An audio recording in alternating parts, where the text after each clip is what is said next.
আচ্ছা, এখন এই যে আপনাদের যে আমি গাড়িটা দেখাচ্ছি, একটু খেয়াল করে দেখেন। আপনাদের আমি সবসময় ভিডিওতে বলি সবসময় যে অবশ্যই 1 নম্বর গাড়ি চিনে কিনতে হবে।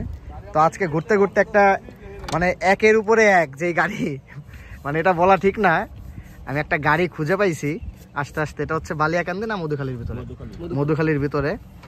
খেয়াল করেন, দেখছেন CMDF লেখা, CMDF লেখা। আবার আর একটা কাজ করছে কি, গাড়িটার সাথে যে ইঞ্জিনটি ছিল সেটি সম্ভবত অল্টারনেট করে রেখে দিয়ে ওনারা একটা ইঞ্জিন দিছে। দেখেন গাড়িতে ইঞ্জিনটা দিছে। আমি তো এইভাবে এই ইঞ্জিনটা কখনো দেখি নাই, আমি অরিজিনাল জেডি বিক্রি করি। এই অরিজিনাল জেডি যে ইঞ্জিন এটা ভালো, কিন্তু এটা জেডি GN মডেল আবার SF টাইপ লিখছে। তো আমি বুঝতেছি না এটা কি ব্যাপার। তো বিষয়টা হচ্ছে অবশ্যই গাড়ি কেনার আগে সতর্ক থাকতে হবে সবার, কারণ একটি গাড়ি দিয়ে তো আপনারা, তো গাড়িটা এখন মোটামুটি অচল হয়ে পড়ে আছে, গাড়ির কাজ চলতেছে। ইঞ্জিনিয়ার ভাই আসছে, আমি এই ভাইয়ের সাথে একটু কথা বলি। ভাই আপনার নাম কি? আমার নাম মোহাম্মদ মুকুল মল্লিক। মুকুল মল্লিক, আপনি কি গাড়ির কাজ করেন? জি, আমি কাজ করি। এই গাড়ির কাজ করে আপনি কি অভিজ্ঞতা করছেন? এই কি কেমন গাড়িটা, এই গাড়িটা কি অবস্থা? এই গাড়ির ইঞ্জিনের কন্ডিশন যা আছে, হ্যাঁ হ্যাঁ, এখন যে ব্যাপক খরচ আছে, ব্যাপক খরচ আছে, চেঞ্জ করতে হবে প্রায়।